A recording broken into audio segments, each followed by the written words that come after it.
Welcome in to Campus Crossover. We're here to talk about the game of the century tomorrow. That's right, baby. Let's go. It's going to be so much fun. Circus is in town. You all probably noticed we've got the PHNX Wildcats crew up here. I'm Henry Chisholm. This is Ryan Koenigsberg, Saul Bookman, and of course at the end we got Mike Luke.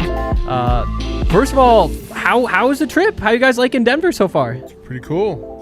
I mean, I used to live in Denver for 3 years. So, oh, really? I had no idea. Yeah. I used to live in Aurora, so. Oh, that's different. That's not Denver. Representing the Wildcats all out here in Denver. No, it's not very far. The landscape scenery is a little different than Tucson, but I dig it. I can see why you guys like it up here. When Michaela worked here, she had a cactus. That would have made you feel more at home. Yeah, but then she took it and then killed it back home in Arizona. Oh, did she try to transport it? Yeah, R.I.P. Yeah. It wasn't ready for the temperature change. It wasn't ready. It was like, what the fuck is this hot shit?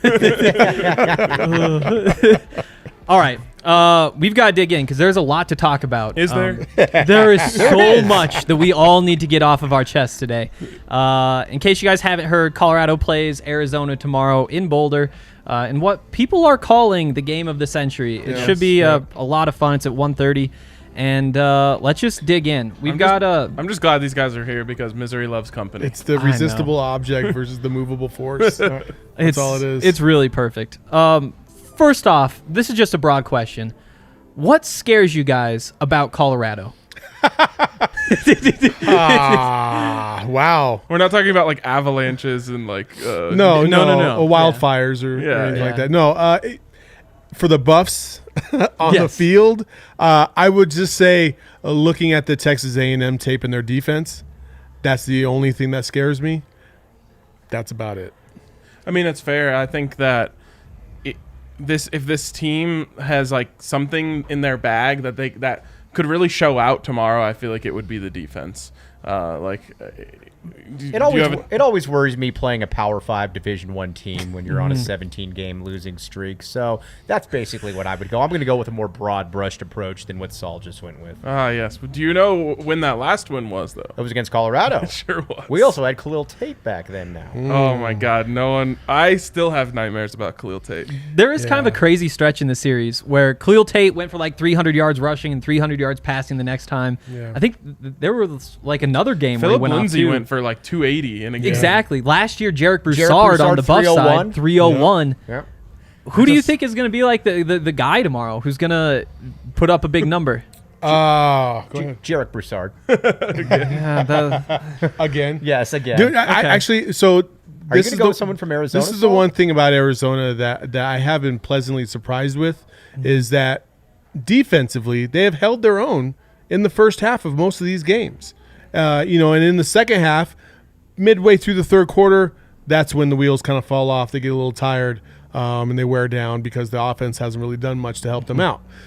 You guys have seen this story before. Yeah, sure have. So again, it's like twins. It's the Spider-Man meme all over again. 17-game losing streak. They're looking to snap that. Again, Mike and I have talked about this. If Arizona doesn't win tomorrow, looking at their preseason schedule or their non-conference schedule next year, there's a legit possibility we could go 3 years without winning a game. They have to win this fucking game. This thing could hit mid-20s without – this thing could easily hit mid-20s. That's where we're looking at right now. But you know what? With Arizona football, it is the little things here, fellas. I think this year it's a little bit different. We're not as bad because I think we have a coaching staff that at least wants to win, that's at least somewhat intrigued by that possibility. Whereas in the past, you had a coaching staff that just didn't care. So take that for what it's worth. I've been kind of impressed with just the way that Jed Fish has carried himself. I might be a little bit biased because I one time had drinks with him at the Combine, and he was really cool. So, really? Yeah. Tell that story a little bit. I mean, honestly, it's just the NFL Combine is like the coolest thing ever because it's the one place like the NFL keeps their walls up at all times, and for whatever reason, all the walls come down at the because that's what you do in Indianapolis. There ain't shit else to do but drink. You might as well just drink and have fun at Prime 47 Steakhouse. It's literally. The entire NFL world, starting at like midnight, goes to one steakhouse, and it gets so packed in there, and you've got like Adam Schefter and Ian Rappaport on like opposite sides of the bar, and then like the entire like coaching staffs like down the middle, and it's just so crazy. But so it gets really packed there. And one time I was like, sometimes you just can't move. So like me and Jed Fish were just stuck next to each other. So we just struck up a conversation and talked for like hours. Did he talk about his? Did he talk hours? Yes. Not even just a few minutes. Hours. Yeah, like actually at the time, CU. Oh gosh, what was this? This would have been pre-Mel Tucker. Yeah. So like they were. I think he was a. Is this a the candidate. Mike McIntyre era? Yeah. I think he was a candidate in that search. So that's how we started talking and just like. Wow. Got into talking about football. He was really, really cool. He had a lot of interesting thoughts. I think at the time he was the quarterback's coach for the Rams. Does that sound about right? Yeah, it does. Yeah. So yeah, he has an incredible I was resume. fascinated. Yeah, an incredibly diverse resume because he's only been in each place for like a year or two. There is that part of it. Yeah. So yeah. I think he has some Colorado connection. Yeah, of some he's sort. Mike Shanahan coaching tree. There you go. He's part of many coaching trees. I'll just put it to you like that. Yeah. Yeah, but no, I think that for me, what scares me about Arizona is they actually have a quarterback who can complete passes. Oh, easy there, killer. Easy there. We did have a quarterback that could complete passes. I looked at the stats. This dude's completing 67% of his No, passes. and all of those were against BYU in game number 1. After that, Okay. Let's throw this out there though. Brendan Lewis this season started every game. They've been reluctant to pull him out even in the fourth quarter blowouts. because he knows where the bodies are buried. something. There's something. But he put up 475 yards so far this season. Passing, yeah. Gunnar Cruz, 454, despite being benched. Jordan McLeod in those couple of games, 481. Here's the problem, though. You've got two guys right there. Yeah. You got to remember, though, that 316 of those were in one game. So basically, in 2 games after that, it's been about 100 and. The fact that he has a capability of throwing for 316 yards is what scares me. Exactly. Yeah, all right, here I'm gonna throw some water on your optimism. Is that a term? Water on your optimism? Sure, It yeah. doesn't really matter. But Arizona has been giving significant reps all week to a wide receiver who hasn't played quarterback in 3 years. We're talking like 25% of the reps. Yeah. So Do you think Jabari might start? Is that the Jabari the won't Did start. the OU Daily report that? oh, you did, right? They were to the glass in the Yes. second-story building across the street from the apartments. My response would be that, we've been begging for the tight end Matt Lynch to start getting reps at quarterback and to flip back, and they haven't even pulled the trigger So is on he it. the linchpin? Oh, he could be. Nice. He There could- it is. he That's, might be. that's We the- wanna find out. That's the winning quote right there. That's the headline. Linchpin. Linchpin. Yeah. Let's just move on. I mean, the next question I've got here is, who do you steal from the other team? Like, if you got to poach one player, who do you take? And I think for Ryan and I, it's pretty simple. Whoever QB1 is in the given week is who you take. Like, I'd love to go after an offensive lineman and say, like, we got bolster things up front, but it's just too simple. Arizona here. has a couple good football players. They do. Stanley Berryhill is Yeah. very good. but we don't need wide receivers, right? Well, we don't know if they're good because they can't throw the ball. That's what I'm saying. Fair enough. But we do have a couple good players over Yeah. here. So wait, let me flip it around. If you were us, who would you steal from Arizona and put on Colorado? See what I'm saying? Oh. Stanley Berryhill. Stanley Berryhill, or I would probably even wager to say maybe we probably would have given you Gunnar Cruz. Yeah, that's what I'm saying. Like, Wait a second. You want Gunnar Cruz if you're Colorado? yes, Yeah. that's what, Yeah. Like, dog, they don't have anybody Stanley that can throw the Berryhill's ball. going to get a completing great workout. 2/3 of his just passes. running around out there. We're looking to break the 10 completion per game threshold this week. Yeah, like I would like Broussard because he's a solid running Yeah. back and he's shown the propensity to torch teams before us. So He torched everyone last year. He did. So I'd rather take that away from you so we could have him so I know he couldn't torch Because us. someone's bound Yeah. to go off. Yeah. Going all the way back to Kadeem Carey. 366 yards. Yes. Tucson's I'll never finest, forget. I've right? never seen anything like it. Inside zone every play from the Well, from if the there's- shotgun. Who would you take? I would take Jarek Broussard in a second. That's Not Nate Landman. no. Because if I were you guys, I would take Nate Landman. On defense? Yes. Why? the defense. I'm not worried about the defense. This will sound really. I'm telling you, the under Yeah. is crazy right now. Yeah. 46.5 right now. Dude, that might be the easiest money of the weekend. DraftKings pick of the week. Dude, this shit might be 0-0 into the 7th overtime. all on board. Yep. It might would be so fucking You bad. think Vegas is maybe looking at a turnover fest / pick six type situation? Man, they better hope so. Brendan Lewis can't throw pick six because he never actually throws No, it. that's the thing is we've been begging for interceptions. That is I Just won't literally throw the said ball. if you go out there and throw 7 interceptions, it'll be better than watching the pump fakes. Yeah. It's been a struggle. It's been a struggle. Who knows? It can't stay this bad forever, right? At some point. That's what I said.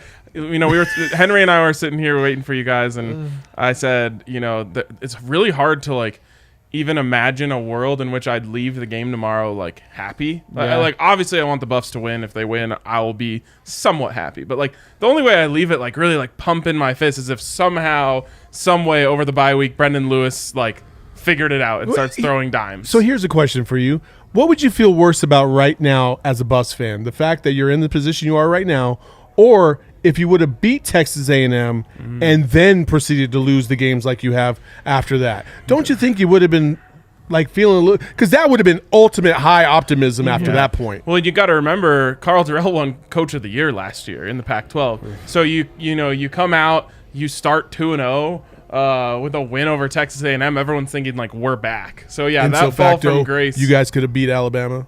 Yeah. Yeah, exactly. Like I you mean, just have something. See, that's where I can't wrap my head around you Arizona winning this game, though, is that you guys have a 10-7 game against A&M. If Arizona were to play A&M, that's Not true. Not true. Because we competed against Oregon in Oregon. We were right there. But here's the thing, though. We're ecstatic. Here's where Arizona football is. We're ecstatic about a game that we lost by 22 points and the QB threw 5 picks. Yeah, but we were close in the fourth quarter.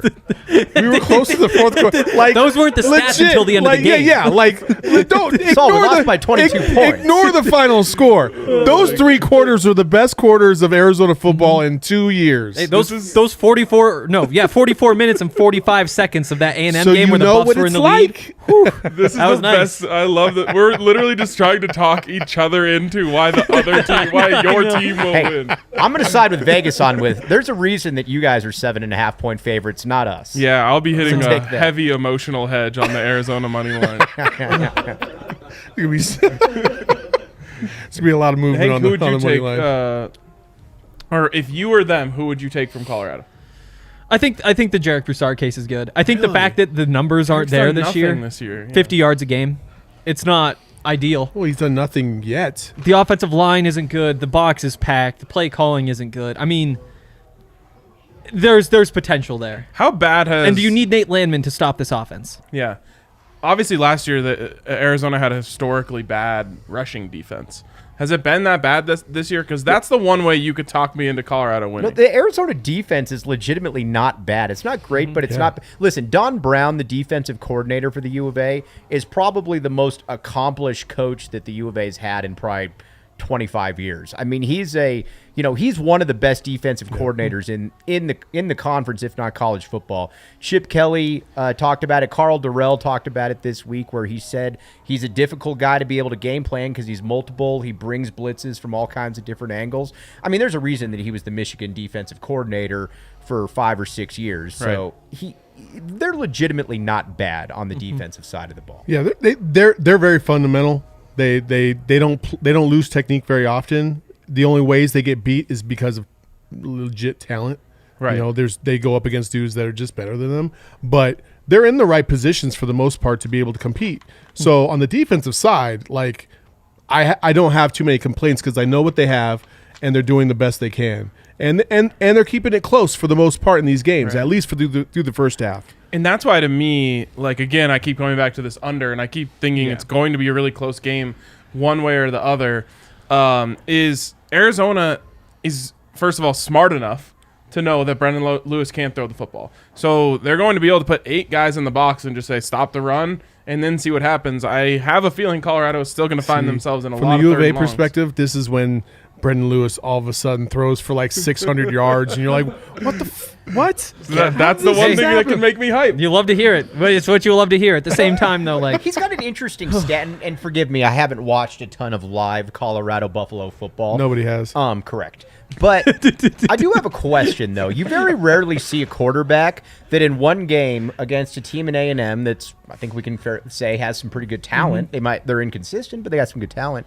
Rushes for 80 yards. But then you look at some of the other games, and against USC like 11 for -13. Was that just an aberration? Can he not run? What's the deal with his legs? So first of all, those numbers get skewed by the sacks. Well, yeah, for sure. So Colorado gives up a crazy amount of sacks. Dumb thing about college First football of all, stats. that is the worst part of college football stats. Yeah. But the offensive line has been bad, and so that creates sacks. Brendan he run Lewis the ball, though? Literally, can yeah. they? Yeah. I mean, He can. He can. Keep going and then. But yeah, I mean, on the other side is that Brendan Lewis holds the ball so long that he contributes 3-4 sacks a game that are his fault, and so you just have these massive sack numbers that tank those numbers. But the reason I'd say like you don't have to worry too much about the rushing threat is because the book is out now. Against Texas A&M, people didn't totally know that he just couldn't throw the football. Now teams have come around to that fact, and it's like, don't let the running backs get the ball and run. Don't let Brendan Lewis get the ball and run. If you do that, you're going to be just fine. Yeah, and additionally, for whatever reason, and this has been the single, thing that has CU fans just losing their minds, they haven't called the designed runs for him in these last few weeks. A lot of people originally thought, okay, well, it's because they don't want to get him hurt because behind him is a true freshman who they literally keep pounding into everyone's head. He's not ready. He's not ready. He's not ready. We're not playing him. It just can't be true that he's looks like this. Can't be worse. Yeah. To me, that's the thing is they don't want to run him. They don't want to get him out on the edge. And I think the reason that they don't want to play Drew Carter is because they feel like they've ruined Brendan Lewis. Like he wasn't ready and he was forced in there because of the injury to JT Shrout. And so now they're saying like, okay, well, He's now his basically the confidence, crash test dummy type. Yeah, his confidence is shot. We're not going to throw in another guy who's not ready and lose his confidence too. Yeah. I think that makes sense. That's a tough position to be in. Sure is, Saul. Hit the nail on the head right there. Because honestly, I think that if this team, we don't know what JT Shrout was going to be. He was a transfer from Tennessee who was looking like he was going to win the starting quarterback. The problem is the fact that it was even a competition. Now, like in hindsight, I'm looking like, how was that ever a competition? So we don't know how good he would have been, but if he was legit, I think that this Buffs team had a chance to compete for a bowl game. What we've realized like so obviously here is that when your quarterback, it's not like having a bad quarterback. It's like when your quarterback can't play quarterback, you just don't have a shot. Like they don't have a shot to do anything against some of these real teams. That's why I think Arizona's going to, kind of harken back to the days when they had Chuck Levy. Jabari Jordan. They didn't have a quarterback either because they were riddled with injury. So they put Chuck Levy, who was a wide receiver / kind of do it everything, kind of guy, at quarterback, and they just ran the option all game long. And they won a lot of games doing that. So it was legit. And I mean, I wouldn't be surprised if at some point tomorrow you get through maybe the first quarter and you're just like, dude, we just get him out, put Jabari in there. Let's just run the triple option and hope for the best. Because here's what you guys are, I think, both being in the Arizona football trenches, so to speak. Okay. People really don't want to see Gunnar Cruz anymore. I'm sure Gunnar Cruz is a really nice guy. You'll see what we're talking about tomorrow. There's essentially 3 plays in the playbook. Now, again, BYU is the first game. I get it. You're looking at the numbers and you're like, oh, well, our guy couldn't do that. I get that. But here's what happened in the UCLA game. Jordan McLeod, who is not Michael Vick, but he's good. He's a mid-level Pac-12 quarterback. He's a legitimate starting caliber type guy. And he's athletic enough to create his own stuff. He doesn't get sacked the entire game. Gunnar Cruz comes in, and immediately it revolves into his 4 different plays that he has. There's the triple pump fake where you take the sack after 7 yards. We've had that's well scouted by the Buffaloes. Yes, for sure. I was going to say you probably got right. For sure. As soon as they see the first pump fake, the entire defensive line is like, "Oh, I've seen this shit before." Chase him to the sideline right there. But that's also not to be overwhelmed though by the 30-yard heave out of bounds when somebody's wide open in front of you. Shout out to the student section. Correct. Yes, making plays. Or always there's a wide out in there somewhere. Or if you're looking to keep the ball and keep moving the chains, there's the 2-yard run or there's the 3 3-yard check down. So fans, I'll give you an idea. Fans, I would say, would rather see Will Plummer, who lost to NAU, than Gunnar Cruz. And that's what we're talking about here. See, I'm a little bit. I sit on the other side of the fence from Mike on that one. I don't. Hey, wanna, I didn't say that I said it. I'm speaking for the. Speaking for the people. Then the fans are wrong because I don't want to see Will Plummer because Will Plummer literally looks like he's throwing. Like he looks like me throwing with my left hand on every pass. But he's throwing. Yeah, but that's the key. He's throwing. Which is nice. Define throwing for a second, okay? Like ball it's comes not, out of the hand. It's not pretty. It doesn't go more than 5 yards. It's a wet noodle. Like it's just not very good. So. Just to kind of bounce back to the Colorado side of things, you look at the 162 passing yards last week, and you're like, okay, that's competent. Remember, there was a 65-yard catch and run relatively. where there's a tight end standing. Oh, it's competent because before that was the 67 passing yards to ASU. Where there was a 26-yard jet sweep that gets counted as a pass. Before that, you get the 55 yards against Minnesota. You had 89 against A&M. Minnesota's good though. They are not 55 yards only and good, but they're thing. still good. 30-0 You should be good. able to score a point on them. Maybe, yeah. So wait, but you were pointing out the tight end. Oh yeah, I mean the 162 yards, 65 come tight end sitting wide open 5 yards away, catches it, turns around and runs for 65. So here's the question: It's like why is all the money going in on Colorado and not Arizona? I don't think people watch these two teams. I think it's the Arizona. It's Arizona. The mystique of Arizona. Yeah, exactly. It's these guys haven't won a game in almost The 800 mystique days. of Arizona, yeah. There's no way, they don't know how to win, and it's probably very true. I'm fascinated to see how this game turns out. But, it really is, Eric joked around calling it the down bad bowl. It really is that because, Henry and I were talking about this before, we literally said the Buffs can't afford to get blown out. That's a thing that's in our head. Dude, if you guys get blown out by Arizona, I swear they're going to have a parade when they come back to Tucson. I swear. Dude, that'll be the upset of the year. How, where are you guys at, though, in terms of, will Jedfish lose people if they get killed by Colorado He's tomorrow? already lost people, man. I'm not saying that he should have, but, I mean, you had the UCLA game. There are a lot of people there, but there's people don't care right now. So Mike's there in Tucson, and he feels whatever the vibes are down there, right? Mm-hmm. If you take a step back from it from a national perspective, all the other Wildcat fans that do not live in Tucson, you knew this team was terrible. I knew this team was terrible. Mm-hmm. The only loss that should have never happened is the NAU loss, obviously. Right. Mm-hmm. Outside of that, I don't know what the hell you thought you were going to get. Yeah. That's just this is exactly what I thought was going to happen. I think actually that NAU loss is actually why the money is coming in on Colorado. Probably. Because if you have to make a comparison, you're saying, okay, Arizona lost to NAU, who lost to UNC, who Colorado beat 35-7. So that, if I was, trying to talk myself into why I would bet on Colorado, that makes sense. What's crazy, you guys talk about attendance. This game is sold out. Props to the fans. What? Yes. There were 1,000 tickets left yesterday. They said Is it family fast. weekend or what? It is family weekend. weekend. Yeah. But still, We know that. you know the circumstances. Dude, but it's sold out? Yes. Oh, my God. Arizona's got no fucking shot. Arizona. Blackout, everybody. You In guys case you are- haven't heard, wear black tomorrow. You guys are assuming that Arizona fans aren't traveling. Hey, you never know. Hey, The Alumni Association, I hear, is going to have 3 tables Wow. of 10. I'm kidding. Big day. By the way, if you're coming out tomorrow, come by the DNVR tailgate. Yeah, we'll have Breckenridge beers, our favorite beers. We just asked, so I have some leftovers from last week, but I'm about to pick up all the beers for tomorrow. I'm hoping for a lot of seltzers. Saw him downstairs. There's a pallet of seltzers. I feel like tomorrow's a seltzer day. All right, so I just tweeted out. I tweeted out and I asked some of the U of A fans. I said, well, I don't want to paraphrase what I said. I'll just quote myself. I said, the guys from DNVR Buffs want Gunnar Cruz as their QB. Thoughts, U of A fans? And the first thing that comes back is one with a woman saying, he's all yours. I mean, that's...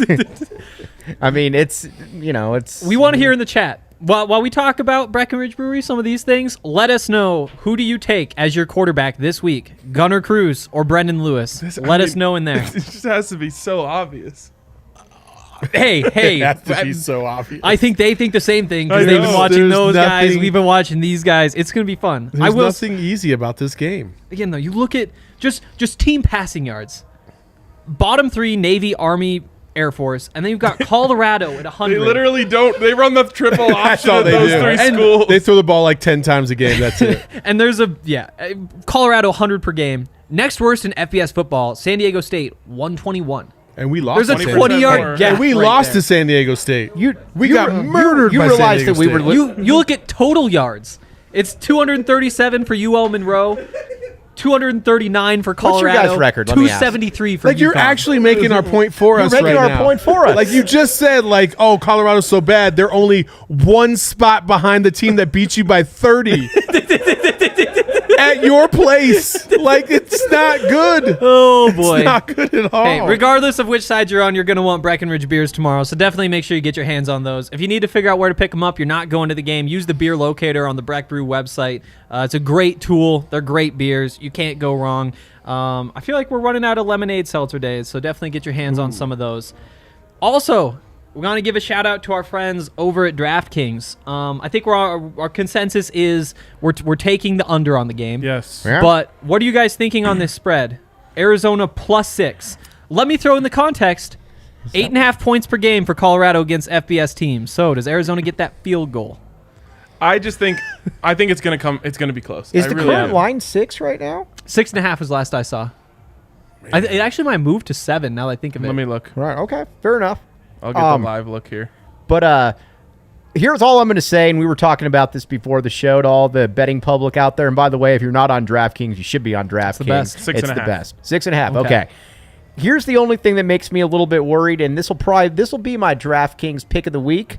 I'm going to go with the under of 46.5, but here's why I'm not very good at this, because I look at it and I think to myself 3 different ways that Mike has made some guarantees that have I've not made gone some right. terrible guarantees. That is for certain. Yes, for sure. You made a guarantee that went wrong and then made another guarantee. Correct. Yeah, but you know what? At this point, 2 negatives are going to equal a positive at some point. So No one holds you accountable for nobody. this stuff Yeah, anyway. dude. Seriously, like if you're betting based on what I'm telling you, then you know what? That's on you, not on me.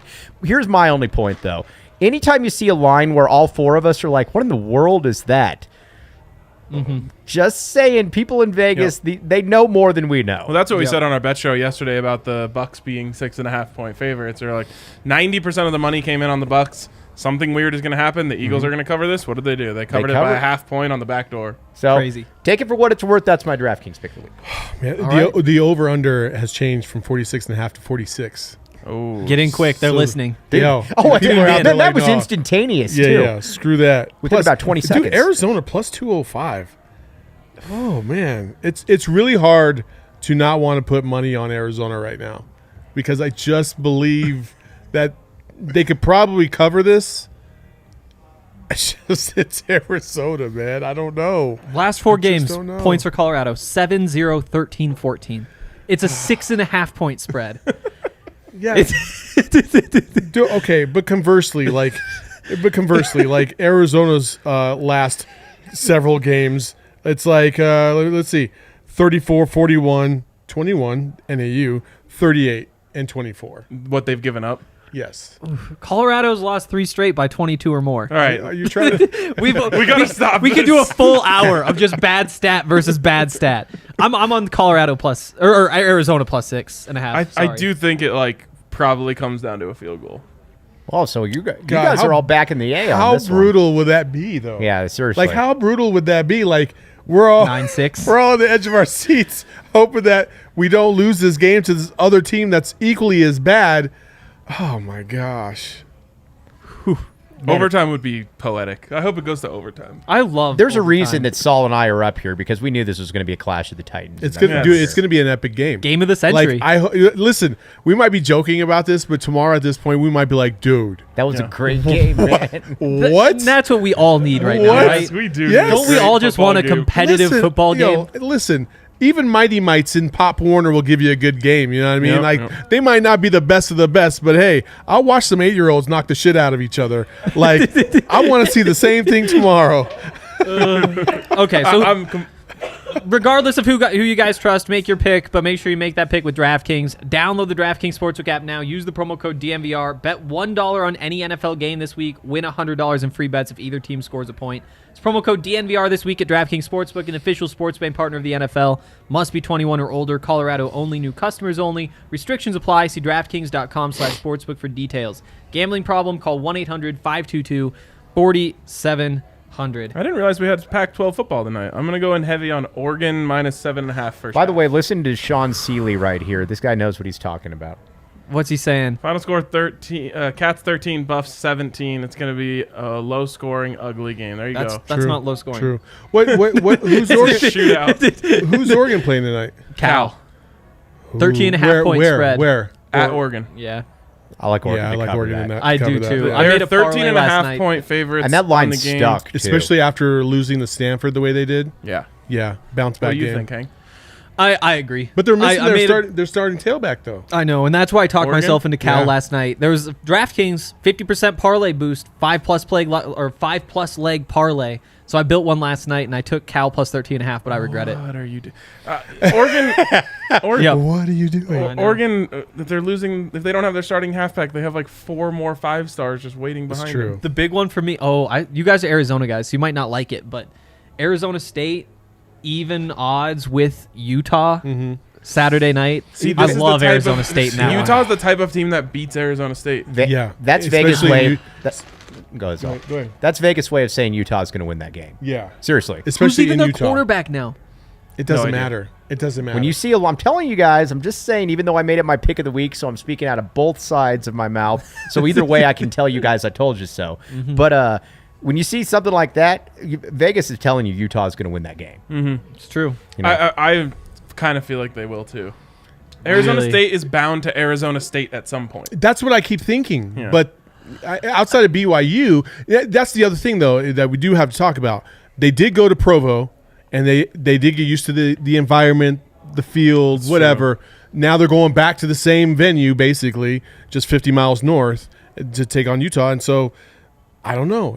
Listen, ASU, now that I keep forgetting the starting tailback for Oregon who got injured. and is CJ out. Verdell. Yeah. Verdell. yeah. Verdell. They'll just Now go that- more carries for Dye, who's now, better anyway. now that Vardell's out, ASU legitimately probably has the best running back core in the Pac-12 right now. I thought they did before that, actually. True. It was debatable at that point, but now I think it's for certain. So what translates on the road is your defense and your running game, and I think both of those things help ASU in a game against Utah. But the problem is they get in their own way on that running game. They are. I feel like you know they fell for the hype for Jaden Daniels anyway. Like he deserves a lot of hype, but I feel like sometimes they get out there and they're like, let's sling this thing around with Jaden all game. You know what's strange about ASU is that, like, if you look at, you're finally seeing kind of the, Herm's recruiting after 3 or 4 years really taking. I mean, you bring in 3 or 4 straight top 25 recruiting classes. I think the problem with ASU, though, is that they're still, you look at the skill position guys, with the exception of Rashard White, they're still incredibly young across the board. You look at Chip Trainum, sophomore, Daniel Ngata, sophomore. You look at the wide receivers, whether that's LV, Bunkley, Shelton, all those guys. They're all sophomores, essentially. So they're not disciplined and they're young, which is a bad combination when you're going into a place like Utah. It feels like Utah's always disciplined and old. And old. Yes. Yeah. That's them. It's because they got those guys coming back from the missions, too. Yeah, Yep. not as much as BYU, but it's true. Yeah. We can bring it back to this Buffs Arizona matchup, but we're done talking about tomorrow, at least for now. Oh. We're talking about the future because we need a little bit of a break from this. And so the question I want to ask you guys, who's is the contender for a Pac-12 title first? Is it Arizona or Colorado? will contend for a Colorado. Pac-12 title this year in basketball. But football, I don't know. I have no idea. Do you mean that about basketball? I'm just being facetious. Okay, cool. Well, I was like, actually, yeah, actually, I'd love to hear it. I do think they will be in the top 4 of the league. I agree with that. We got some basketball talk on the way, too. Which naturally We'll dig puts in. you in position. So I'm excited to talk basketball. I mean, It's a nice break. is neither an option? Like the path for Colorado up until this year, I've been able to like paint that picture, and that's why fans are so despondent right now, right? Because this, for a while, it felt like Colorado was getting away from this bottom feeder, like national embarrassment that they were for a few years in the early 2010s. And it felt like, okay, slowly but surely we're climbing one step higher, one step higher, one step higher. They brought in a pretty good recruiting class a couple years ago, and to go this far back right now is really scary, especially because after they lost Mel Tucker, they were so worried about losing a coach again that they built in this insane buyout into Carl Durrell's contract. So Carl Durrell's not getting fired anytime soon. And who's looking for Carl Durrell? No one. Like, No one was nobody's then, and no coming- one is now, and nobody's no one like, will be man, after if we this. could get Carl Durrell, that's the missing piece. I'm going to make the case for Arizona. Now, listen, Okay. I don't like the case, but I'm going to make the case. One thing that Jed Fish has done very, very well here is he's been able to sell a vision to recruits. Arizona's got a top 30 recruiting class, and I believe, depending on where you look, it's top four in the conference. And they're bringing in, and he's got good kids. You've got the two kids from Servite High School, who were on the podcast earlier this week. You've got another kid in Sterling Lane, legitimate 4-star kids that Arizona's been able to get. Now, when you look at the Pac-12 South, Saul and I disagree a little bit on a couple things here. I think ASU is going to have a new coach next year. I don't think Herm survives this. I could be wrong. But no, I get it. People that are going to defend him hard. Yeah, college football. That's the thing. I get it, but the problem is what That- he was doing though during a worldwide pandemic. I think it's hard to explain away. I think that matters more to people outside the program than it does to people inside the program. why have And conversely, I think like Sean Miller's thing, I think that meant more to people inside. Well, it meant a lot to people outside the program, but I think people inside the program were like, okay, we have something to be able to use against Miller, and which eventually they did. With Herm, he's such a well-liked guy within the program. He's boys with the AD. Unless you caught Herm murdering somebody in his office red-handed, I just don't see it. I Okay, just don't see so it. we agree to disagree on that Sure. one. But either way, so let's just say ASU is in maybe a little bit of flux this offseason. I think that's probably fair.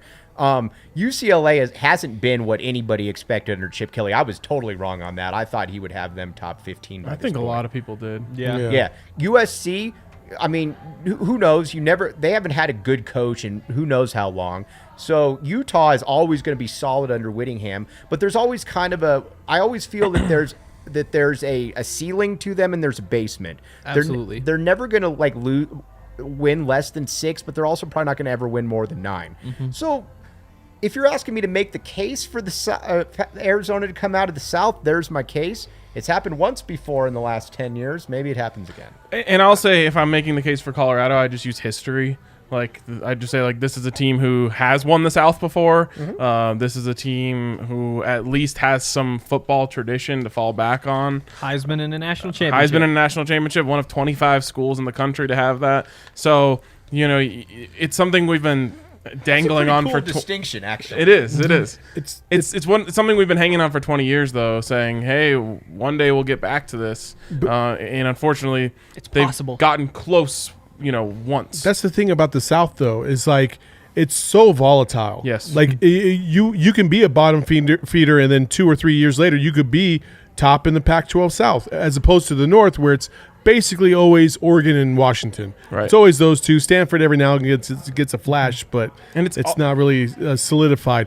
But in the last decade, in the last 10 years, I think every team in the Pac-12 South has made it to the Pac-12 championship game. Yeah. So, like, if that doesn't tell you what the Pac-12 South is all about, Right. that would be the argument for either one of these teams possibly getting to that point again. So don't lose faith. I guess the other argument for Back Colorado the is A. they could have / should have won it last year. Yep. I mean, you look at what happened last year. Can I They ask go you guys a question about Colorado real quick? Sure. Yeah.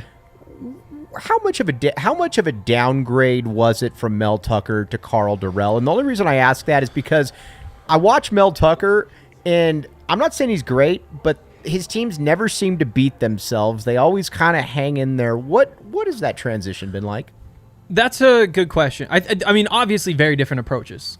I mean, just in terms of the way that they present themselves. Mel Tucker's all about showmanship, and he wants to be interviewed. He told us that the media is the 4th phase of football.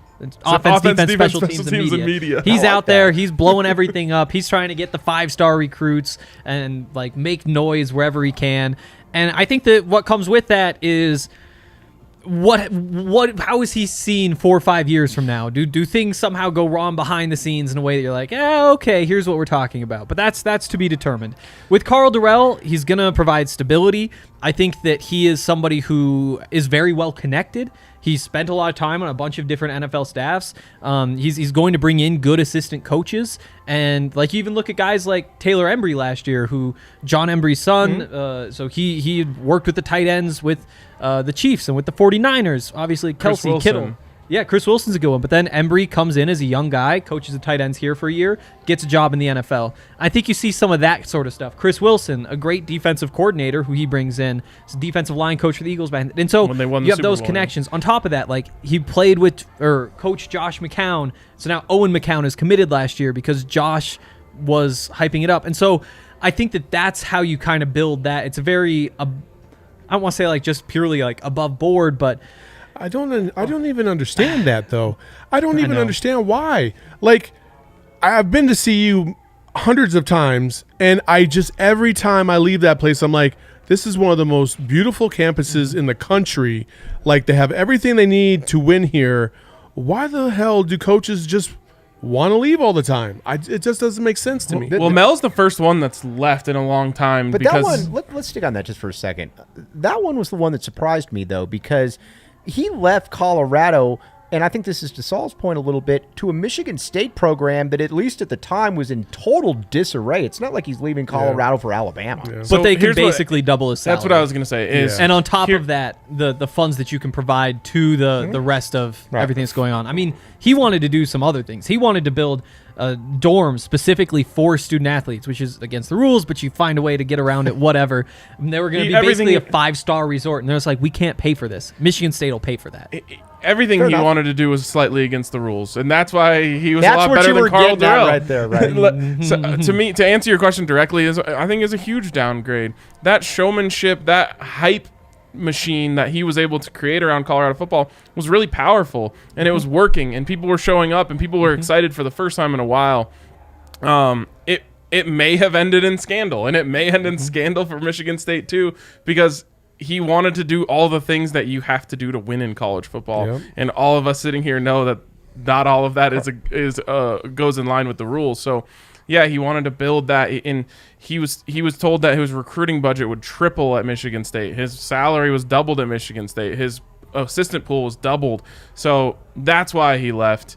It's unfortunate because we all knew, like, when you poach a defensive coordinator from the SEC, you're not expecting like, oh, this guy's going to hunker down in Boulder and stay there forever. What sucked was that you got one season and he was gone before he could really build anything. And it's really a Pac-12 issue more than anything. It's just that TV revenue. And in 2024, if they get a great new TV deal and they're pulling in another $10, $15 million a year, then I think that's where that could change. But the reason you don't hold down coaches is money. Yeah. Karl Dorrell, to me, from an outsider perspective, looks perfectly mediocre. Yep. Yeah, I don't mind the hire. I mean, he's coach of the year last year. And just to get back on topic, what is the path back to, competing for a Pac-12 title? The argument, at least, is you look at what happened last year. They were 4-1 in the regular season. Sure, they missed Washington, Oregon, USC, and Arizona State, which is those are some good teams. But you had some success, and then you say, what if you had a quarterback this year? Yeah. And that might be the difference between winning one more game. It could be, you probably maybe pull out that Texas A&M game because you put up points in the last 3 quarters. I think there is a little bit of a part of me that separates my heart from it and says we're overreacting because of the last 10 years or 15 years. And I think you can make that case. Last year when they were a good football team feels like 100 years ago to me right now. I feel like both programs are in a space right now where you can kind of see a path to where they could get better, but you don't trust either the leadership that's in charge of these programs yet because you need to see some more, or you just don't know what type of player they're going to bring in because both of these coaches are still relatively new and trying to get a foothold on what they're trying to do. I don't trust Jed Fish necessarily, but I do trust what he has built from the coaching staff, from the community aspect. People will come back on board if they win because of who they have in the program right now. He's brought back the Gronkowskis. He's brought back the Brewskis. He's brought back the Cecils. Like, people were clamoring for that under Rich Rodriguez and under Sumlin. They didn't get any of it, and if anything, they got alienated. And so now that this guy's embraced the past of Arizona football, or the good parts of Arizona football, I think it's going to be easier to sell it back to the public once you get some dudes in here that can ball for real. Mm-hmm. The stat that I would give you for Arizona football is, and I'll just ask you guys, how many times do you think Arizona since 1999 has finished the season ranked? Who? Yeah, I mean, one was right around the guess. Once. Has it happened? Okay. Once. I mean, we're talking almost 25 years of finishing the season ranked once. Some sad shit. That's man. Amazing. Some sad shit. Yeah. I mean, I would imagine Colorado without Looking's probably 4 times. At least. I mean, 99, 2000, 2001, 2002, that was a good time for them. So they probably got a few in there. And then, of course, in 2016, they went to the Pac-12 championship and, the Alamo Bowl. So that one. Guess how many quarterbacks Colorado has had? 3. 3? 2001, 2002, 2016. Well, you tripled us up. In that 25-year period that you mentioned, guess how many quarterbacks Colorado has had drafted in the NFL? 0. And that's, I mean, isn't that kind of what a lot of it comes down That's to? That's really what it comes down to. You hit on a quarterback, right, and he doesn't transfer, then, I mean, that just opens so many doors. For sure. That's the craziest part of this We've whole... only had one. But he was a Super Bowl MVP. That's true. Yes. I mean, one, That's right. and Tom Brady. by the way, that Super Bowl MVP Sunshine, baby. lost to one of the worst CU teams ever in Boulder. Hey, he's still Super Bowl MVP. It was all I remember is it was like 50-mile-per-hour winds that day. No one could throw the ball. was Nick there. Foles, we love you. I was there. It was not pretty. All right, it's football season, baby. You know what that means? It means we're going for 2 here with the sponsor of today's show, Manscaped. Blitzing through hairs has never been easier, and it's time you join the 2 million men worldwide who trust Manscaped by using the code DNVR at manscaped.com for 20% off and free shipping. It's 3 and out the window with all the other trimmers. Now go tame that Wildcat offense. The perfect package 4.0. Did you write this shit? Oh, I wish I wrote this. I could never come up with that. The perfect package 4.0 from Manscaped is the perfect package for your package and a key for a great grooming and hygiene routine to make sure the boys downstairs are smooth like Tom Brady in the fourth quarter. The brand new Lawnmower 4.0 is here to take your defense to the next level. This 4th-generation trimmer features a cutting-edge ceramic blade to reduce grooming accidents thanks to their advanced skin-safe technology. There's a 7,000 RPM motor, a new multifunction on-off switch, all sorts of awesome stuff. It's waterproof too. There's no 15-yard penalty for this clipping. The package also comes with a weed whacker. It's an elite nose and ear hair trimmer. It's also waterproof. 9,000 RPMs. 360-degree rotary dual blade system. You get all sorts of liquid formulations with that stuff too. Again, the code is DNVR at manscaped.com for 20% off and free shipping, anything at that website. So make sure that you jump on there and use that code DNVR at manscaped.com. Good job, Henry. Yeah, wow. Thank you. Powered Jeez. through. Last night on the draft podcast, that was down. a lot. That was a lot. Just Powered gotta through keep it like going. the Lawnmower 4.0. Oh, no, Yeah. nothing can power through like that. No, I nothing, wish. nothing. That's the gold Literally. standard right there. Right. Jeez. All right. Man. Let's get into some basketball here. Yes. Okay. Yeah, All yeah, right, then. Yeah. So, first of all, season projection. Just kind of give us the vibe with this basketball team. I mean, everything's new. It's kind of like the Jet Fish stuff. Everything's Okay. new. Different vibe. It's a lot more open to the media, love to the that. community. I think what I think the athletic department realized during the Rich Rod, Sumlin, and Sean Miller years is that you can't build a successful college community if you shut people out. And that's what I feel like Jed Fish and Tommy Lloyd have done with their programs is they've opened them up a little bit, given a little bit more access to not only the media but to fans. And I think there's a lot of optimism. Now, with that being said, do I think they're going to come out and be, world beaters? No, they're still weak at a couple positions, and they need some 5-star dudes that can ball. But I think overall as a team, Arizona is always going to be Arizona, and they're always going to be competitive. And I think this team offensively is going to be a far cry from what we've seen in the last decade with Sean Miller. Really quick, just to add on your point about welcoming in the community, I also think places like Tucson, that's a true, college town. Yeah. That's even more important. Like those people really care about it down there. Yeah. The more that you give them, the more that they'll give you. I think, I got a lot of thoughts on this because basketball is what drives Tucson. Yeah. It's not football, believe it or not. And there are a couple things. First of all, Sean Miller, did some really good things. There's no doubt about it. You had 3 seasons where you finished in the top 5 in the nation, all of this.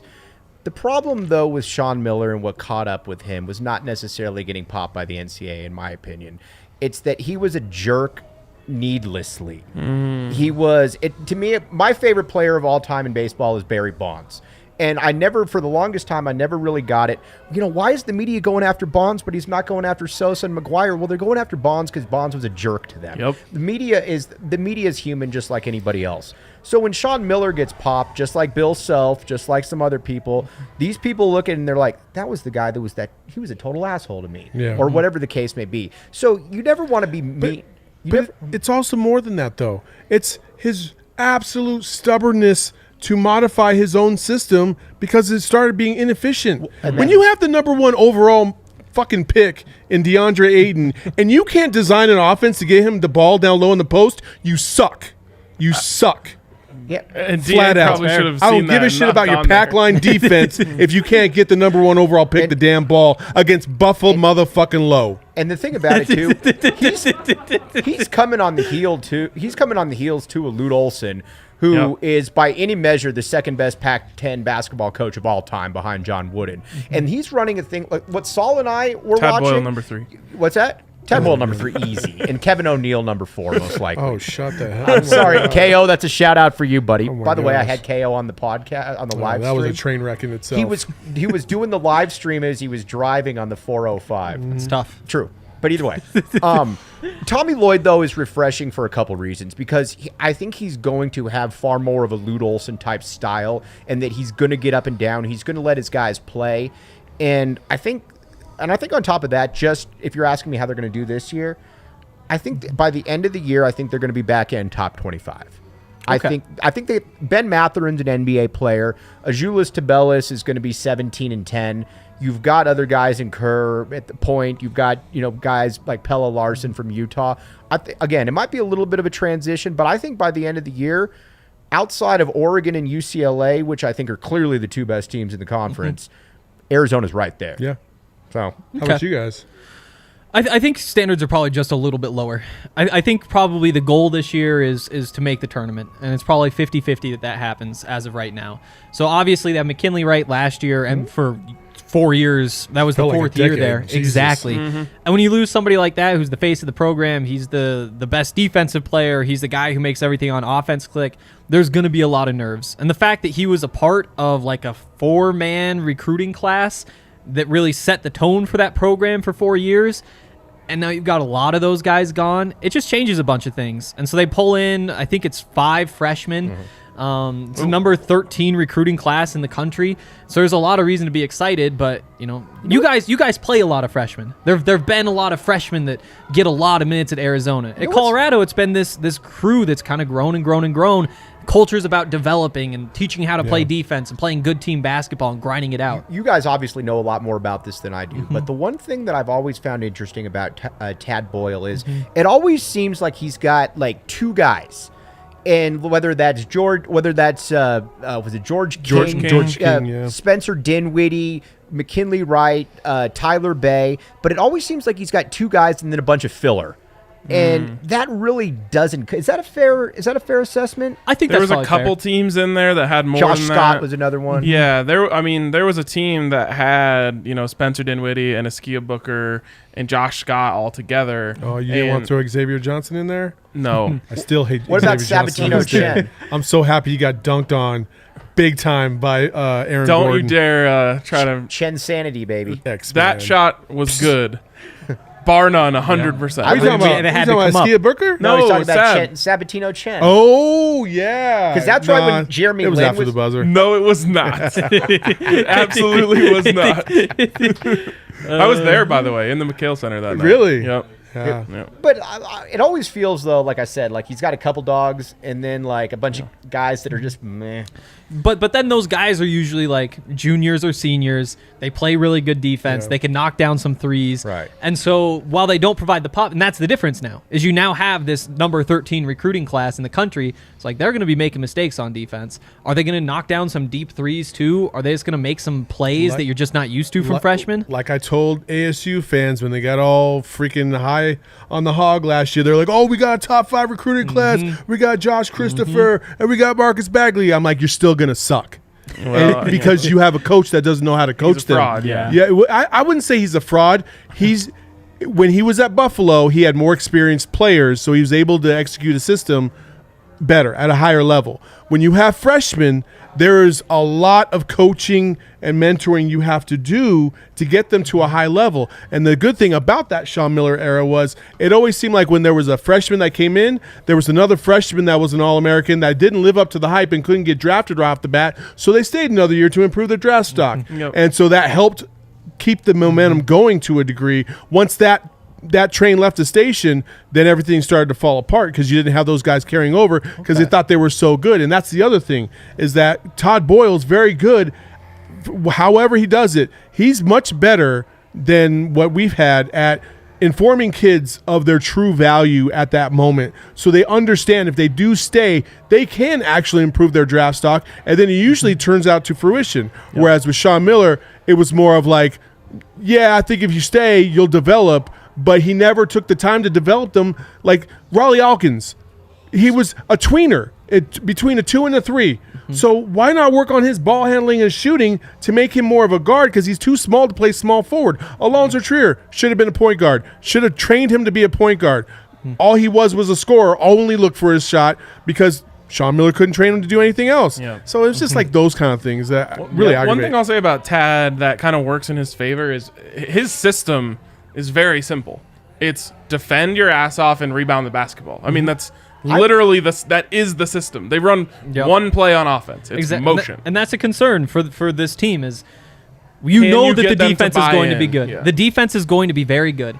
Can you score points? I've always thought from just a pure X's and O's schematic standpoint that Boyle's one of the 3 or 4 best coaches in the conference. Personally, I've always thought that you guys are lucky to have him. Like I said, it's all. I don't think that you're never going to have a vintage Colorado team. I don't know if that exists, and I don't mean that in a negative light. Mm-hmm.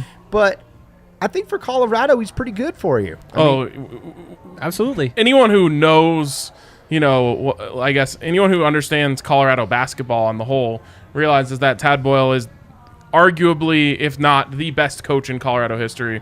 Most people love him. He competes for a tournament berth most years. He competes for a top 4 spot in the Pac-12 most years. It hasn't happened a lot, but this team has been respectable year in, year out, every year that he's been. I think the one thing that's a little bit different maybe than, and because Saul was spot on about the Bobby Hurley with the top 5 recruiting classes, I think the problem, though, that ASU fans have never gotten, and not to turn this into an ASU show. Yeah, I don't even want to talk about ASU. But Bobby Hurley sucks as a coach. I agree. He's an awful coach. He can get guys in, but he just lets them run the ball.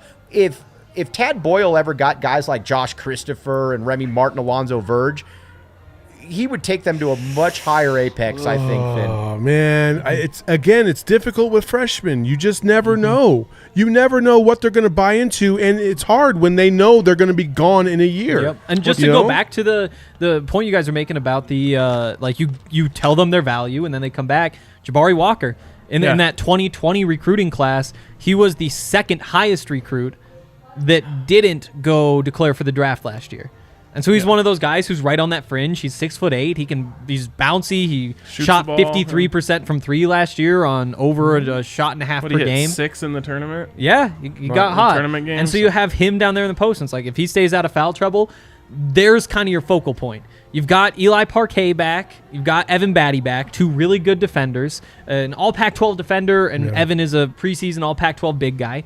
And if you have Jabari right there and he can provide something, You just have a few more spots that you got to fill out with this great recruiting class. It's like if they're knocking down threes, if they're just providing something, you see the path. Exactly. Sure. And that's what's scary. That's the story of college basketball, right? Yep. Until you do develop these guys. And I will say what Tad has going for him with this high ranked recruiting class is you don't see the guys who are like, it's not a one and done. Like, it's hard to get the 13th best recruiting class in the nation without getting a couple one and dones. None of these guys are one and done guys. No, so that plays into his favor. Yeah, it's also like, like back in the day with the Lute Olson era, he would find those guys that were like kind of fringe 5-star guys or maybe 4-star guys that wanted to play at a high-level program, but they wouldn't get a lot of run, right? In years 1 and 2, they might play like 5-10 minutes a game at most, right?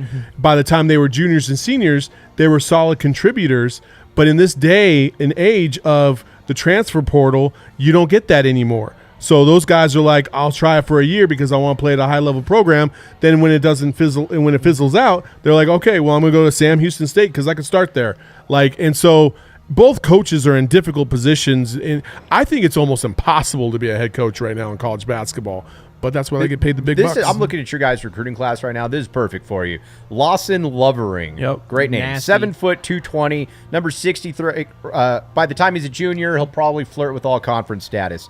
KJ Simpson, U of A, was committed to the U of A. I actually thought Tommy Lloyd made a mistake not trying to keep him. Everyone is obsessed with him. He'll be very good for like you. not It's only incredible. just the way he plays basketball, but like he's the greatest human on campus. It's incredible. I mean, he's come to a couple of our tailgates. Yeah, he's You got 3 top 100 kids. Nice. Yeah. So. Yeah. Yeah, no, it's a perfect Tad Boyle class. Cool. Yeah, it absolutely is. Okay, before we get out of here, we were going to make a bet on the basketball game, but we're going to talk before then. We'll talk before that basketball game. For sure. Let's put something on the line here. I was saying bet something for this game that gets paid off when we do a basketball show. Perfect. Oh, you're trying to lure us back up here. Yeah, exactly. Oh, yeah, we are. Wow. We could do it virtually. We don't have anywhere to do a post game tomorrow, so we were just going to come back and do it here because does it really matter if you guys are talking about a win and we're talking about a loss? No, I don't think it does. I don't think it does. I think we can hang out together. Someone's getting the number 1 overall pick in the Pac-12, right? In the Pac-12. Game of the century. What do we put on the line, though? I don't know. You guys have I don't any? know. It's tough. I say just like a shotgun of beer. Okay. Next time. That's classic. I'm in on that. Okay. Yeah. While wearing the other team stuff. I think Yeah. it'd be funnier if we picked Arizona and you guys picked Colorado. That's the way this show has been going. Do you guys really think Yep. Arizona's going to win? I don't think they win. I think they cover.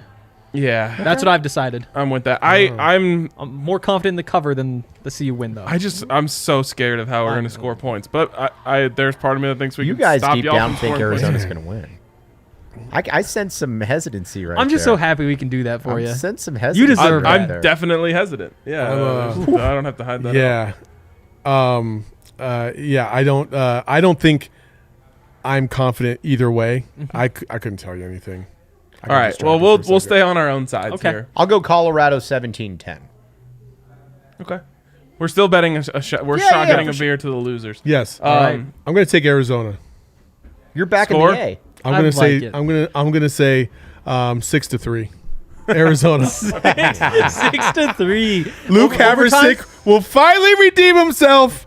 We're gonna How many overtimes? 7. Oh, okay. 7 overtimes. 6-3 in the to get to seventh 6-3. overtime. Yeah. They All just right. keep Every going 3 possession and will be out. a turnover. They're punting. they're in punting. overtime. They're punting on the opponent's 30-yard line.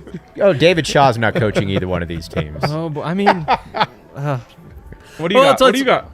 oh yeah. I guess we're putting scores out. I'll say I'm gonna give Colorado a 14-10 win. We're all kind of in that All right. same range right now. We are. I mean, I guess I'll just pick with my heart. Love it. 16-13 Buffs. So 3 of you are going with the Buffs.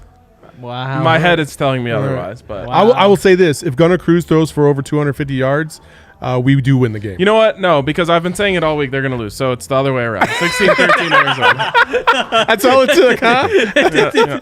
All right. 250. You said 250 I do yards, have the and my cover, heart though. stopped. You do have the cover. I got the cover. I got Colorado to cover. Oh, I'm taking the under on the 46. Absolutely. 1,000,000%. Hammer the under. Put Dude, the I don't account even on the understand Sounds anything dangerous. over 40. I if can't this imagine thing that number. ends up being 30 If it goes over 46, I'll say this. If it goes over 46, I'm shotgunning a beer tomorrow. All right, no sounds matter good. what. There we Yes. go. There's just Yes, no way. I'll join you. There you go. There you go. That's going to do it for today. We'll be back after the game tomorrow from right here at the DNVR bar. It's going to be a good time talking about the game of the century. Appreciate you guys for coming on. Appreciate Kale for producing. Kale, and we'll MVP. see you guys tomorrow.